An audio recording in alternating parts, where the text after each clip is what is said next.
오늘도 하나님이 우리와 함께 하시는 줄 믿습니다. 디모데전서 4장 6절에서 13절의 말씀을 가지고 경건이란 무엇인가, 그리고 어떻게 해야 하는가, 여기에 대해서 우리가 말씀을 나눠보도록 하겠습니다. 우리 성경을 봉독해 드리겠습니다. 내가 이것으로 형제를 깨우치면 그리스도 예수의 좋은 일꾼이 되어 믿음의 말씀과 내가 따르는 좋은 교훈으로 양육을 받으리라. 망령되고 허탄한 신화를 버리고 경건에 이르도록 내 자신을 연단하라. 육체의 연단은 약간의 유익이 있으나 경건은 범사에 유익하니 금생과 내생의 약속이 있느니라. 미쁘다 이 말이요 모든 사람들이 받을 만하도다. 이를 위하여 우리가 수고하고 힘쓰는 것은 우리 소망을 살아계신 하나님께 두미니 곧 모든 사람 특히 믿는 자들의 구주시라. 너는 이것들을 명하고 가르치라. 누구든지 내 연수함을 업신여기지 못하게 하고 오직 말과 행실과 사랑과 믿음과 정절에 있어서 믿는 자에게 본이 되어 내가 이를 때까지 읽는 것과 권하는 것과 가르치는 것에 전념하라. 새집 증후군이라는 말이 있습니다. 다른 게 아니라 새집이나 새로 수리한 집으로 이사한 후에 이전에 없었던 알러지 질환이나 자극 반응을 보이는 현상을 새집 증후군이라고 부릅니다. 거기다가 카페트, 천으로 된 소파, 방석 이런 것들은 습도가 높아지면 세균과 곰팡이가 증식하는 온상이 되는데 실내외에는 약 10만 종의 곰팡이가 있더라는 거예요. 여기서 독소가 나오고 유기화합물을 만들어내고 한다는 거예요. 헌집도 마찬가지라는 겁니다. 그래서 천식도 생기고 알러지, 비염, 아토피, 피부염, 만성 두드러기 이런 게 나타나게 된다는 거죠. 증상치료 중요합니다. 더 중요한 것은 실내 환경을 개선하라는 것이라고 말합니다. 실내 재료도 그렇고 환기를 자주 해 주어야 한다는 것입니다. 영적으로도 그렇습니다. 영적 새집 증후군에 걸렸던 사람이 바울이에요. 예수님이 하나님이라는 것하고 죽으시고 3일 만에 다시 살아나셨다는 것하고 이전에 깨닫지 못했던 복음이 증거되기 시작하자 영적인 두드러기가 생긴 거예요. 못 참는 거예요. 견딜 수가 없었다는 거예요. 그래서 예수 믿는 사람을 잡아다 죽이는 일로 나선 거예요. 그런데 새로운 집이신 예수님께서 그를 만나 주신 거예요. 영혼의 새 집이 되시는 예수님이 그를 받아주신 것입니다. 그러자 영적인 두드러기가 사라지고 이제는 같이 사역할 사람을 찾게 되지 않습니까? 외부적인 치료보다 마음의 치료가 중요합니다. 마음을 열고 세상의 가치를 추구하는 옛사람을 버리고 새로운 삶의 근원 되시는 예수님을 따라가야 합니다. 그것이 우리의 삶의 행복의 근원이 되기 때문이라는 거예요. 미국의 사상가였던 에머슨이라는 사람이 어느 해인가 이제 휴가를 얻어서 어느 시골에 머물게 되었어요.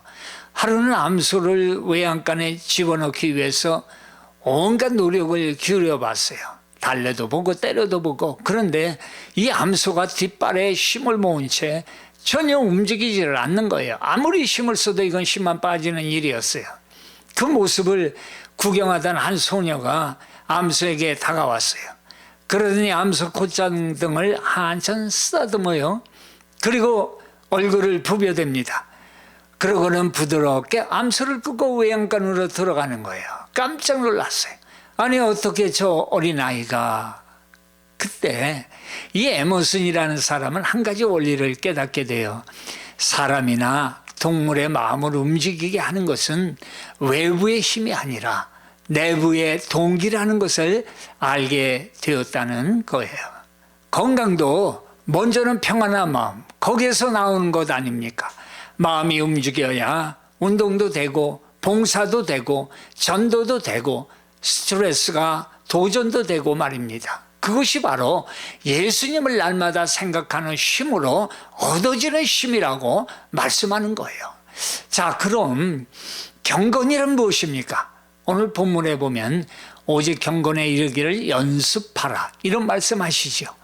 그러고는 계속해서 말씀하시기를 육체의 연습은 약간의 유익이 있으나 경건은 범사에 유익하니 현재의 삶이나 앞으로 올 미래의 삶에 약속을 붙들게 해주신다. 이렇게 말씀해요. 그러니까 보이는 육체보다는 보이지 않는 것이 더 중요하다라는 것인데 그게 경건이다. 이렇게 말씀해요. 그럼 경건이라는 그 뜻이 무엇인가요? 경건이라는 것은 헬라 원어를 보니까 유세보마에. 한번 따라해 보세요. 유세보마에.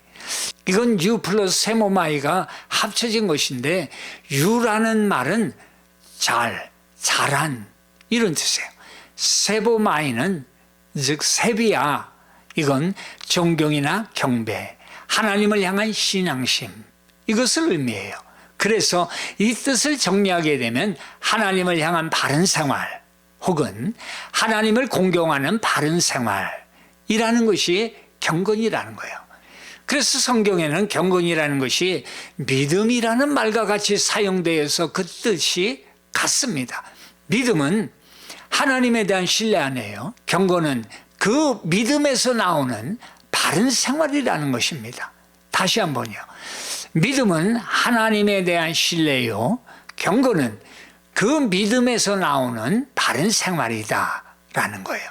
보이지 않는 믿음과 보이는 행동이 함께 이루어지는 것이라는 거예요. 자, 우리 옆에 보고 한번 얘기해 보세요. 그런데 주의할 것은 경건 생활을 한다는 것하고 경건주의라 하는 것은 차이가 있다는 거예요. 경건주의는 실제적인 믿음에서 나오는 바른 생활은 없으면서 위선적인 외식주의로 흐른다는 거예요. 그래서 겉모양의 그 경건은 주의해야 한다는 것입니다. 예를 들면 이런 거예요. 어느 장로님이 새벽 기도를 열심히 하시는 분이셨어요. 그런데 이상하게도 새벽 기도길에 만나는 사람들에게 인사를 하지 않는 거예요. 그래서 소문이 돌아서 어느 분이 물어본 거예요. 장로님 왜 이렇게 새벽 기도를 하시면서 사람한테는 친절하지 않으신 거예요? 그랬더니 나는 하루를 시작한데 거룩한 성전에서 하나님께 인사하기 전에 어떻게 사람에게 인사를 먼저 할 수 있느냐? 그러더라는 거예요. 잘못하면 이런 경건주의로 나갈 수가 있다는 거예요. 하기야 요새는 뭐 이런 분조차 찾아보기도 힘들기는 하지만 말이에요. 그런데 그 하나님께서 육신을 입고 이 땅에 우리의 모습으로 오신 거예요. 말이 아니라 직접 오신 거예요. 우리를 죄에서 구원하시려고 말입니다. 사람을 고쳐주시고 사람의 형편을 헤아려 주셨어요. 뭐 믿고 죽으면 다 천국인데 뭐 그리 고칠 거 있어 그러지 않으셨어요. 사람의 고통을 이해하시고 고쳐주셨다는 거예요. 하나님을 신뢰하고 사랑으로 고치시며 천국 복음을 전파하셨어요. 그러니까 그 믿음에서 나오는 모든 고쳐주시는 그 행위들이 천국 복음을 전하기 위한 방편이셨다라는 거예요. 그게 믿음에서 나오는 바른 생활, 경건의 생활이라고 말씀해 주는 거예요. 그 바른 생활의 대상이 바로 우리 사람 아닙니까? 오늘 사도 바울은 디모데에게 믿음에서 나오는 하나님을 향한 사람을 향한 바른 생활을 연습하라고 말씀해요. 이 생활도 연습이 필요하고 훈련이 필요하다는 거예요.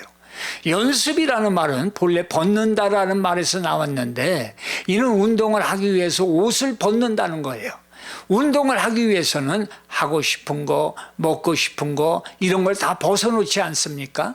그래서 경건의 연습이라는 것은 하나님을 향한 믿음과 사람을 향한 바른 생활을 하기 위해서 세상에 육신의 정욕과 안목의 정욕과 이생의 자랑을 벗는 행위를 경건의 연습이라고 말씀하고 있는 거예요.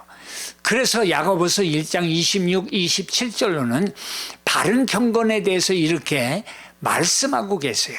누구든지 스스로 경건하다 생각하며 자기 혀를 재갈 먹이지 아니하고 자기 마음을 속이면 이 사람의 경건은 헛것이다. 하나님 앞에서 정결하고 더러움이 없는 경건은 고아와 과부를 그 환난 중에 돌아보고 또 자기를 지켜 세 속에 물들지 아니하는 이것이니라 이렇게 말씀하셨어요. 바른 경건에 대해 구체적인 실천에 대해서 말씀하시는 거예요. 자, 그러면 경건의 연습은 무엇에 유익이 있습니까? 8절에 보니까 육체의 연습은 약간의 유익이 있으나 경건은 범사에 유익하니 금생과 내생의 약속이 있느니라. 여기서 육체의 연습은 운동을 통한 신체 단련의 의미와 그리스도인의 금욕 생활을 말씀하는데, 그런 육체적인 일보다는 경건의 생활이 더 중요하다고 말씀하는 겁니다. 왜냐하면 경건의 생활로 하나님을 섬기는 바른 생활을 하게 되면 모든 일에 유익하대요. 가치가 있대요. 지금 살고 있는 세상이나 앞으로 우리가 가야 할 그 천국에서 약속이 있기 때문이라는 거예요. 그런 생활에서 우리가 성경을 이렇게 보면은 다니엘을 떠올릴 수가 있어요. 다니엘이 바벨론의 포로로 잡혀갔잖아요. 세월이 흘러서 정말 하나님 도우신 가운데 총리가 되지 않아요. 그런데 주위에 사람들이 그를 시기를 해요. 어떻게든 허물과 잘못을 찾아내고 고소를 하려고 하는데 도무지 틈이 보이질 않는 거예요. 그래서 그를 모함하려고 생각해낸 게 한 달 동안 왕외에 어떤 신에게든지 사람에게든지 무엇을 구하면 사자굴에 던져놓기로 만든 거예요. 이제 왕의 이 사인이 적힌 포스터가 쭉 나붙기 시작을 합니다. 다니엘도 그걸 알았어요. 그러나 그럼에도 불구하고 집으로 돌아와서는 자기가 평시에 하던 대로 예루살렘을 향한 창을 열어놓고는 하나님께 하루 3번씩 무릎을 꿇고는 기도를 하는 거예요. 여기서 다니엘은 2가지 도전을 받는 거예요. 사람의 소리를 들을 건가? 하나님을 섬길 것인가? 또 하나, 육체의 편안함을 택할 것인가? 아니면 고난이 오더라도 하나님을 선택할 것인가? 이런 도전을 받는 겁니다. 어쩌면 자기 합리화를 할 수도 있었겠지요. 이 자리 총리까지 오게 하신 이가 하나님인데 30일만 꾹 참고 있다가 나중에 한 번에 하나님을 섬기면 자신의 신상에도 아무런 문제 없고 또 굳이 문제를 만들어서 자기 주의를 시끄럽게 할 필요가 있을까? 이 자리가 어떤 자리인데 여기까지 오기까지가 얼마나 힘들었는데 그러면 다 평안하지 않을까? 뭐 이렇게 생각할 수도 있었겠지요. 그런데 다니엘은 그걸로 자기 합리화를 하지 않았다는 거예요. 때로는 하나님께서 장애물이 있으면 피해가게 하시기도 하지만 신앙의 결단 앞에서는 우리를 저울에 달아보시듯이 우리를 달아보시기도 하신다는 거예요. 항상 말씀의 소리냐 사람의 소리냐 어느 것을 따라야 하느냐에 대한 결단이 우리 앞에 주어진다는 거예요. 미국의 그 남북 전쟁 때 얘기인데요. 어떤 사람이 자기 동네 가까운 곳에서 전투가 이제 벌어진 거예요. 위험을 피하기 위해서 생각해낸 게 이제 윗도리는 북군 병사의 옷을 입고 아랫도리는 남군 병사의 옷을 입은 거예요. 북군의 공격을 받을 때는 북군 병사 이제 윗도리를 입었으니까 괜찮지 않을까 생각했고, 남군이 공격할 때는 남군 바지를 입었으니까 괜찮을 것이다 이렇게 생각을 한 거예요. 그런데 어느 날 진짜로 남군과 북군이 전투를 벌이는 장소를 지나가게 된 거예요. 그런데 총알이 날아오는데 이건 양쪽에서 날아오는 거예요. 이리저리 피하지도 못하고 그냥 거기서 벌집이 되어서 돌아가셨다는 얘기예요. 북군이 보니까 남군 병사 바지를 입은 사람이 지나가는 거예요. 그래서 바지를 향해서 북군이 겨냥해서 총을 쏜 거예요. 남군은 남군대로 윗도리를 보니까 북군이에요. 그냥 북군 윗도리를 향해서 겨냥해서는 총을 쏴댄 거예요. 그러니까 이 사람이 아래 위로 다 맞고 죽은 거예요. 때로는 스스로 현명하다고 생각하고 둘을 다 선택하기도 하지만 결국은 둘 다로부터 버림을 받게 된다는 겁니다. 오늘 우리의 선택은 단 하나, 그리스도 예수로 옷을 입는 것입니다. 다니엘은 사자굴에 던져졌지요. 이제는 그의 육신은 끝이구나 생각을 했고, 그 왕이 다리오도 다니엘을 아꼈어요. 그래 다음날 새벽에 사자굴로 왕이 뛰어갔어요. 슬피 소리질러 외쳤어요. 사실은 하나님의 종 다니엘아, 너의 항상 섬기는 내 하나님이 사자에게서 너를 구하기에 능하셨느냐. 네, 하나님이 살리셨어요. 그 대신 다니엘을 참석해 한 자들을 그 자리에 대신 집어넣은 거예요. 땅에 닿기도 전에 사자가 움켜져서는 뼈가 부스러졌다고 말씀은 기록하고 있습니다. 성경은 역전의 드라마예요. 그래서 끝까지 하나님을 섬겨야 합니다. 경건한 사람의 특징, 하나님을 섬기는 것을 다른 것과 바꾸지 않는 거예요. 올 한 해도 말입니다. 어떤 일이 있어도 하나님을 섬기며 헌신하는 일을 계속하는 거예요. 자기가 그 일을 대항하지 않습니다. 하나님께서 자기를 선택하고 섬기기로 한 백성을 위해서 하나님께서는 역전의 드라마를 쓰시기 때문입니다. 경건은, 하나님을 신뢰하는 믿음의 바른 생활은 범사에 유익하고 현재와 앞으로의 삶에 약속이 있다고 말씀하고 계시는 것입니다. 자, 그러면 이제 경건의 연습은 어떻게 해야 됩니까?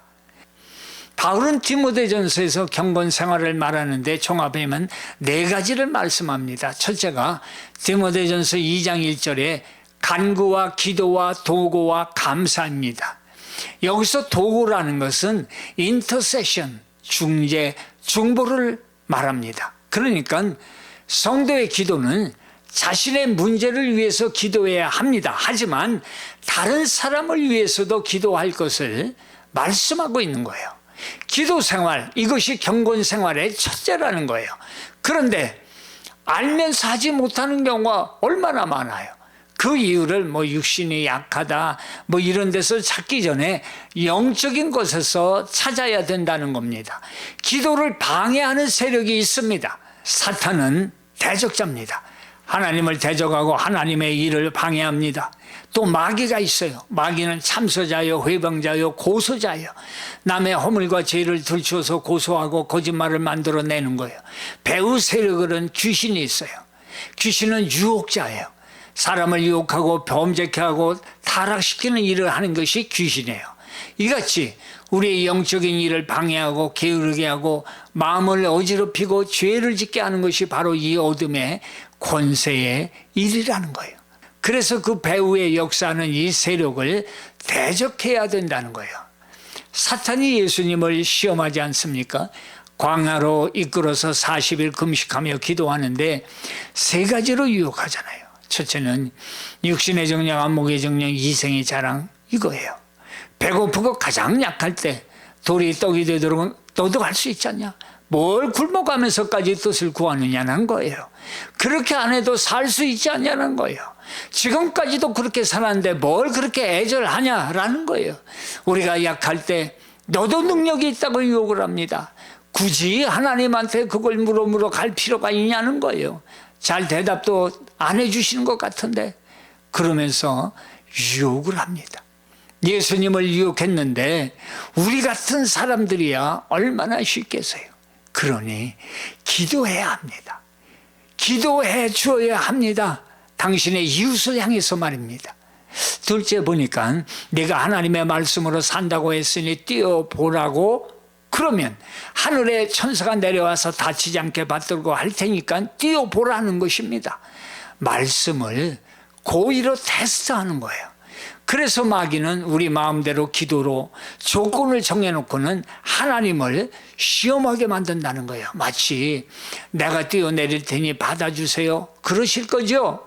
그러다가 자기 마음대로 안 되면 내가 분명히 말했잖아요. 그렇게만 해주신다면 잘한다고 그랬지요. 그런데 왜 그러셨어요? 하나님을 야단치는 사람이 있어요. 저쪽에 말입니다. 그런데 시편 91편 11절의 말씀을 보면은 그가 너를 위하여 그의 천사들을 명령하사 내 모든 길에서 너를 지켜주신다 이렇게 말씀해요. 우리의 모든 여정에서 우리를 지켜주신다는 말이지 벼랑에서 뛰겠습니다 하고 자기가 정하고 뛸 때에 받아주신다는 말씀은 아니라는 거예요. 마귀는 이같이 말씀을 왜곡한다는 거예요. 그러나 기억할 것은 마귀가 밀지는 못했다는 거예요. 유혹은 해도 우리를 해할 수는 없는 것입니다. 마귀의 유혹이 점점 커집니다. 처음에는 빵이에요. 그 다음에는 인기예요. 그리고는 천하 영광입니다. 마귀는 그렇게 다가오는 거예요. 세 번째 보니까 아담과 하와의 그 유혹 방법을 그대로 사용하지 않습니까? 그 세상 영광의 실상의 어두움은 다 숨기고 그냥 눈에 보여지는 좋은 것만을 멀리서 보게 만든다는 거예요. 그러고는 가만 이소를 합니다. 다 주겠다는 거예요. 그러고는 본심을 드러냅니다. 내게 엎드려 경배하면. 그렇죠. 그때 주님은 뭐라 그래요? 사단아 물러가라. 대적을 하시잖아요. 이같이 우리를 영적인 것으로부터 멀게 하려고. 뭐 너도 능력이 있는데 그렇게 살 것 있냐고. 하나님이 그러셨었냐고. 우리로 하나님을 시험케 만들고 영광의 진짜가 아니라 허상만 보여주고는 자기 것을 만들려고 이렇게 노력하고 있다는 거예요. 그래서 마귀를 대적해야 된다는 거예요. 기도해야 된다는 것입니다. 깨어 있어야 이길 수가 있는 것입니다. 둘째로 경건의 삶을 살기 위해서는 디모데전서 4장 16절에 권하고 가르치는 것을 계속하라. 이 일을 행함으로 내 자신과 내게 듣는 자를 구원하라 말씀해요. 무슨 말씀이에요? 즉 전도하는 생활을 하라는 거예요. 무디 목사님을 어느 사람이 찾아와서는 이렇게 얘기했어요. 목사님, 성경이 잘 깨달아지지 않고 의심이 생기면 어떻게 해야 합니까? 보통 사람 같으면 기도하세요 이럴 텐데 무디 목사님이 하신 말이 유명한데 성경을 읽다가 의심이 생기고 깨달아지지 않으면 뛰쳐나가서 전도하십시오. 성경책을 놔두고 나가서 지나가는 손수레라도 밀어주십시오. 무슨 일이든 찾아서 봉사하고 전도하십시오. 그리고 돌아와서 성경을 읽으면 깨달아질 것입니다. 이렇게 말씀했대요. 행하지 않고 읽기 때문에 깨달아지지 않는다라는 거예요. 세 번째가 디모데전서 6장 6절의 말씀으로 자족하는 마음이에요. 자족은 스스로 만족하는 마음이에요. 히브리서 13장 5절의 말씀은 돈을 사랑하지 말고 있는 바를 족한 줄로 알아. 그 다음이 중요해요. 내가 결코 너희를 버리지 아니하고 너희를 떠나지 아니하리라 하셨느니라 말씀해요.